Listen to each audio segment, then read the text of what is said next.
Almost every vault in Fallout is horrifying, because that's the point. They were experiments meant to test what people would do in horrible situations. But there are some that are so bad, they'll make you question the sanity of the devs that created them. So with that cheerful note out of the way, let's go traumatize ourselves. First things first, let's cover Ol Reliable. Vault 22, the green hell. In every other vault, you eat plants. In Vault 22, the plants eat you. Vault 22 is easily one of Fallout's most infamous vaults, and does deserve a spot on this list. I don't know, it just feels like everyone who has made a video on vaults or New Vegas has talked about it, and I'd be torn apart in the comments section if I didn't cover it here. So here we go. The vault was staffed by pre-war scientists trying to solve global hunger by genetically modifying crops. It's a noble idea, since even ignoring the rest of the world, who are undoubtedly doing worse, by the 2070s in the USA, international trade had collapsed. The US population had ballooned past 400 million, and shortage riots becoming more and more common. Feeding America was becoming a problem. Vault 22 was supposed to be the solution to that problem, and it was promising. The government and a few private partners donated plenty of money and biosamples, including a new fungal strain from the geniuses over at Big Mountain Research Facility. That fungus, Bovaria mordicana, was basically Fallout's version of Cordyceps from The Last of Us. It infected its host, killed it, then puppeted the corpse to spread spores to new victims. Its purpose was to eradicate pests that would usually ruin crops. Unfortunately, it had three main issues. The first was it took as long as 3 weeks from infection to kill the pest. The second was because of the way it spread, needing close proximity to spores,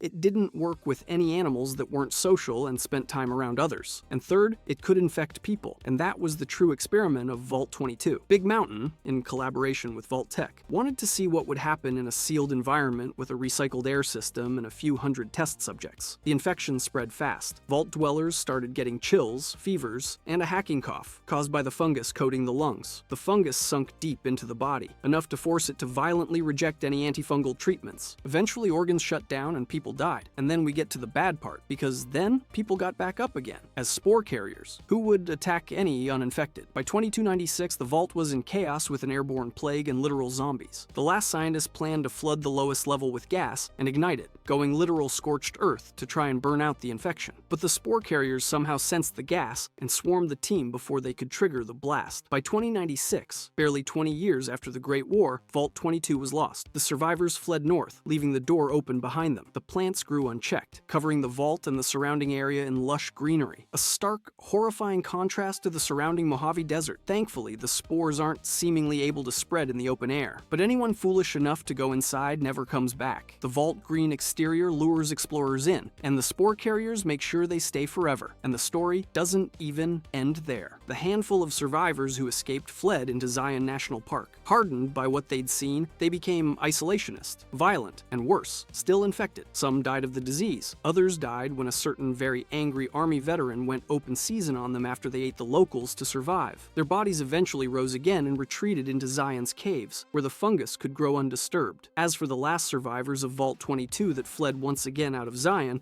we never hear from them again. But given their social skills and the fact they were infected, I don't think they or anyone else around them had a happy ending. But hey, at least throughout it all, they never fell into infighting. The same can't be said of the next vault. Vault 11, the death penalty vault, deep in the Mojave sits Vault 11. And unlike most vaults, it's completely empty. When its residents first entered, the door sealed shut behind them and couldn't be opened. And the vault computer told them of the vault's special rule each year: one person must enter a special execution chamber. If they didn't do that, the vault's life support systems would shut down, killing everyone. Only the original overseer knew this before the door sealed. And when the others found out he'd kept it secret, they, democratically, decided that the overseer should be the first sacrifice. Thus began the proud Vault 11 tradition of electing an overseer every year and sending them to die when their term ended. Soon, elections became a twisted parody of American politics. Posters littered the halls. Don't vote for Glover. His family needs him. Rumors about Haley are baseless. Vote Stone for overseer. And just like real life, several political parties formed. Large voting blocks that would pool their votes together to control who lived and who died. Over time, these blocks grew more powerful and corrupt. The leader of one of these blocks eventually forced a woman named Catherine Stoner to cheat on her husband with him, or her husband would be nominated for overseer, guaranteeing his death. She did what he said, and then the block leader nominated her husband anyway. Catherine responded with what people who study politics commonly call Plan B, mass murder. She went full Rambo, hunting down every Justice Block member she could find. In any other vault, she'd have been executed. In Vault 11, however, that would be a waste. In fact, this made her the perfect candidate for overseer. However, this was exactly what she wanted, for 3 reasons. 1. She got revenge on the voting block that betrayed her. her. 2. Her being nominated meant her husband wasn't, saving him. And 3. As overseer, she had the authority to alter the Vault computer programming, changing the yearly selection of overseer from an election to be chosen completely and totally randomly. This, to put it lightly, was not received well. And by that, I mean a full-blown civil war erupted as the Vault lost its mind with voting blocks going into all-out revolt. When the fighting finally ended, there were only 5 survivors. Those last 5, broken and done with it all, decided to end the cycle. They marched into the sacrifice chamber together, told the Vault AI that they are done. No longer will they send one to die, but they will die as one. And then, a pre-recorded message congratulated them. The Vault AI was never going to shut off the life support. They had passed the test of the Vault. The Vault door unlocked and they were all free to go. So all that death and chaos and betrayal was for absolutely nothing. Of the 5, 4 immediately shot themselves. The 5th walked out into the Mojave, never to be seen again. Alright, you did well sitting through a more subtle Vault. We'll go to a more on-the-nose one. Vault 87, the super mutant hotspot. Vault 87 is arguably the closest we get to a genuine horror movie in Fallout, or at least one that won't get them sued by Naughty Dog. Whatever its original experiment was supposed to be was scrapped in 2076, when the US government decided to repurpose it as a secondary testing site for the forced evolutionary virus. It made sense since West Tech's main facility in California was probably going to get nuked, so setting up a backup lab and a bomb-proof vault was good planning. Good for the scientists anyway, not for the residents. So when the bombs fell, the dwellers crowded into a death trap. And I mean this literally. Within the first decade or so, over 90 deaths were reported, an insane number for any vault. In most cases, the bodies were quickly disposed of, except they weren't. 90% of those deaths were fake. The so-called deceased were abducted and taken to the restricted experimental wing for FEV experiments. The virus had been modified to emphasize certain beneficial traits: strength, endurance, resistance, i.e., it created super mutants. Most subjects gained muscle mass, lost all their hair, and lost most of their brain function. At least one forgot how to breathe, and simply died. And again, I need to emphasize that transforming from FEV exposure is the most excruciating thing a human being can go through. Imagine pulling a muscle, except it's every single muscle on your body, along with every bone violently pushing and growing and morphing. And of course, it could just not work, and you end up dying as your body grows 8 spleens but destroys your lungs because FEV isn't stable. But of course, the scientists kept going because progress was progress. And of course, with so many people disappearing, much of the rest of the vault was in mourning. One technician started hearing children's voices echoing through the walls and was told he was going insane. He wasn't. He was hearing the kids from Little Lamplight, a nearby cave where children had taken refuge after the war. But that's another whole thing we might get into in another video. Another man, who was told his wife had died, decided 5 stages of grief was too much and stopped on rage. He was convinced the scientists had killed her and plotted to murder them. We don't know exactly what happened, but we can make an educated guess. The grieving husband broke into the restricted labs to attack the scientists, and the test subjects escaped in the process. Mentally broken super mutants rampaged through the vault, killing or converting everyone they found. When they ran out of people to eat or turn into more of their own, they left the vault to plague the Capital Wasteland's people, killing and eating the weak while bringing the strong back to make into more super mutants. But there's one more tragedy in this, one more twist that makes this whole thing read like a Stephen King book. The man's wife wasn't a test subject. She just died of cancer, one of the very few natural deaths in the vault. The doctors just failed to properly console a grieving man, and he went off the deep end. So Vault 87, and the entire Capital Wasteland by extension, didn't collapse because of the horrible, inhumane experiments. It collapsed because of one man's misunderstanding and the failure of doctors to realize how badly he was grieving. Unfortunately, this was not the only vault designed to turn people into abominations. Vault 12, the Living Cemetery. Vault 12 is probably the most straightforward, disturbing vault in Fallout. Located beneath Bakersfield, California, its story is simple. The vault door never fully closed. When the bombs fell on October 23, 2077,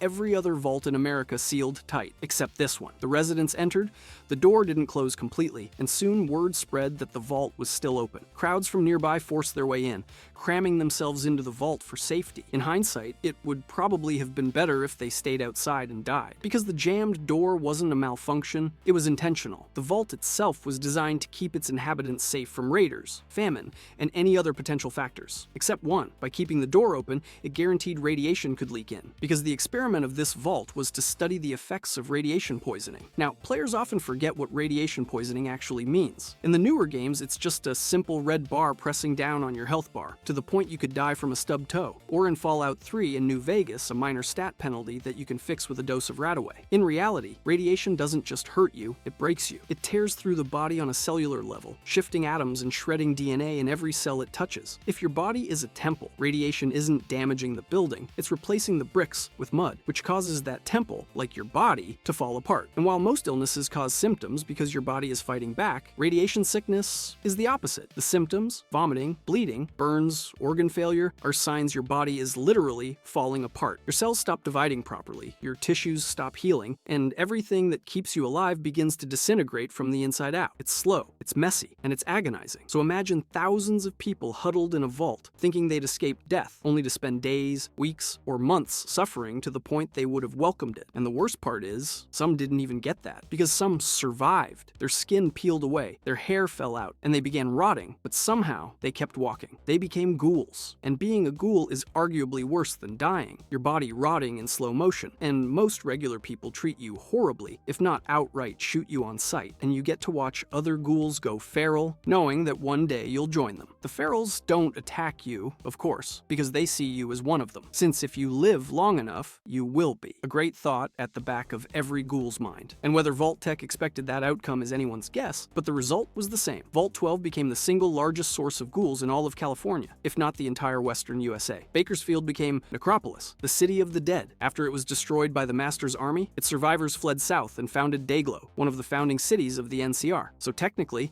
Vault 12 was a success. It proved that humans could survive extreme radiation poisoning by becoming something that barely counts as human. The good news is, even after 200 years, they're still alive. The bad news is even after 200 years, they're still alive. For no other reason than the number we're jumping from Vault 12 to Vault 112. Vault 112, the virtual hell. In the Capital Wasteland, under a pretty unremarkable garage infested with mole rats, lies Vault 112. It's one of the smallest vaults in the series. But it's not the size that matters, but how much it traumatizes people. Okay, that analogy fell apart. Moving on. On paper, Vault 112 sounded like paradise. Every resident would live inside a virtual reality utopia, each person sealed in a stasis pod and uploaded into a simulation where every desire was fulfilled. In any other context, yeah, that would be dystopian. But when the world ends and you're stuck in a glorified basement, and screw it, plug me in. To make things even better, the vault's overseer was Dr. Stanislaus Braun himself, a brilliant German scientist that had moved to the US and was responsible for multiple pre-war breakthroughs, including the Garden of Eden creation kit. There wasn't anyone alive that had better knowledge of that kind of tech than him, especially after the bombs fell. If anyone could keep the simulation running, it was him. Unfortunately, Braun is the problem, because Vault 112 was his reward from Vault-Tec and the US military for years of service, a personal kingdom where he could play God, with the Dwellers as his toys. Imagine Sword Art Online and Braun was the admin. The simulation was his playground, and he got bored quickly, so he started torturing the other people for fun, sometimes physically, sometimes emotionally. But hey, the good news was, they didn't remember it, because he kept wiping their memories. The residents would suffer, then forget, and Braun would start again. An infinite loop of cheerful ignorance, sudden extreme trauma, and back to life as usual. Over and over and over again. And ignorance is bliss, because one resident, Old Lady Dithers, wasn't properly plugged into the simulation, so she was aware she was in one, and remembered the horrible stuff Braun did. I don't know what's worse, knowing that she's in a simulation, or that no one else believes her. And if you're wondering why you find them all still alive in Fallout 3 200 years later, it's because their pods keep them in biological stasis. If they step out, and they would probably die instantly, either rapidly aging or infection, but so long as they stay inside, they get to live and be tortured forever. Yay! In-game. When you go into the simulation,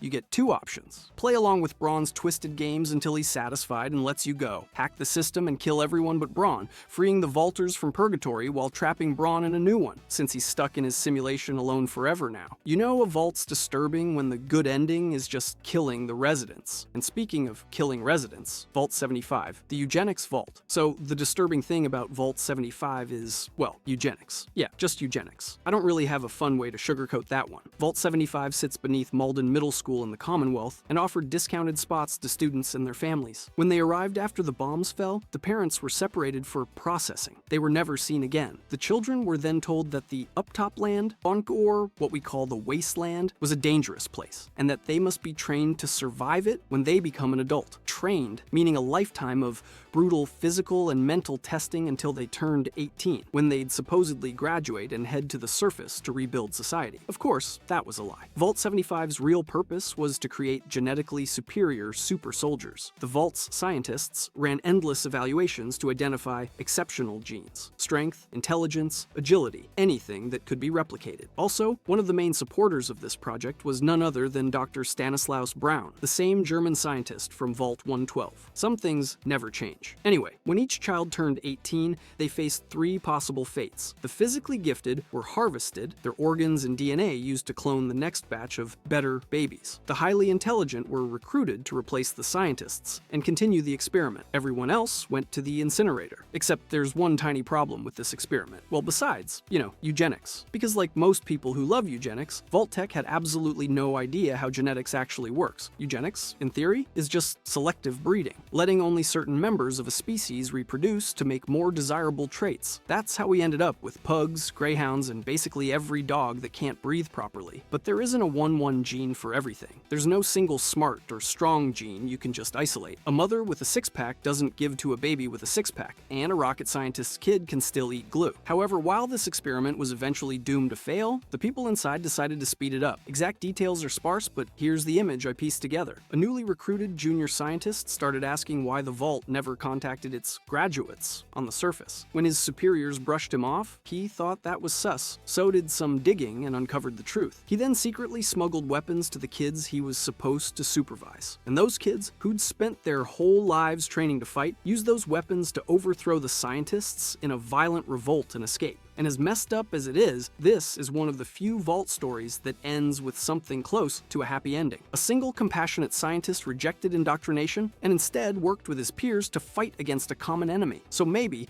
in a twisted way, Vault 75's experiment finally succeeded. Not in what it was meant to do, but ironically, in the lie. They created a generation of kids who were compassionate enough to unite against them, escape, and use the skills they learned to finally live above ground. Now there's plenty of other Vaults that deserve spots on this list, like Vault 4 or 51, but those will be covered in other videos. Instead, how about we do something a little different? A spin on a Vault not talked about very much on these sorts of videos because of how vanilla it seems? In my opinion, it's all 31 flavors of insanity. And to those of you who got this joke, what are you still doing up this late? Bedtime in the nursing home starts at 6 p.m. Now that I've ticked off my primary audience, it's time to double down with this honorable mention, special mention Vault 76. You can't stop me. This is my video. Now, you might be saying, but Ghoul, Vault 76 was a control vault. Everyone lived in luxury for 25 years before leaving. And to that, I say, yes. But in the words of contemporary philosopher Solid JJ, have you considered the implications? Because look, Fallout 76 is a fun game. I've had a lot of fun playing it, but fun to play doesn't mean fun to live in. Call of Duty is fun too, but if you told an Iraq veteran his dead friends just had a skill issue because you easily survived 20 gunshots in multiplayer, you're getting punched in the face. It's the same thing here. Sure, the game is easy for us to play, but imagine what our in-game characters are actually going through. Vault 76's residents, handpicked successful businessmen and women and their kids, were expecting to leave the vault and rebuild West Virginia. At best, the dangers they were prepared for were radiation poisoning, environmental pollution, and some raiders. But when those doors opened onto the lands of West Virginia, what they found wasn't almost heaven, it was complete hell. To list out that they had to deal with in no particular order. Super mutants, giant green ogres that want to kill and eat you, not necessarily in that order, or transform you into one of them, which is one of the most painful things a human being can experience. Literal zombies in the form of feral ghouls, an entire region called the Ash Heap, which is so polluted you can't find a single square inch of ground not covered in ash, which, by the way, is carried by the wind to the rest of Appalachia, guaranteeing black lung no matter where you are. Every animal suddenly grows 10 times bigger and discovers a love for human flesh. Radroaches, mirelurks, radscorpions. And who could forget the humble Deathclaw? Every single fictional monster from folklore is no longer fictional, either because it actually existed pre-war and you now have the privilege of getting eaten by it, or because the name was given to something just as if